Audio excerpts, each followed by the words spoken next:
This is how we make an emote strip on the side of our screen on Clip Studio. EX, you do need EX to use the comic feature.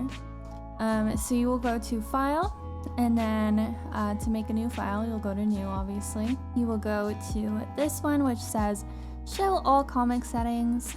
You select where you would like this file to go. I have a separate emote file, so I just press the emotes, select folder, and then the file name, I put the client name there, and then when I do save it, it'll all be organized. Put the width and height that you need, go to multiple pages.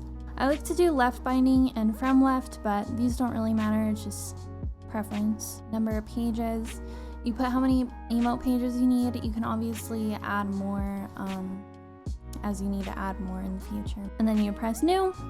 Okay, oh wait, I need to put something new.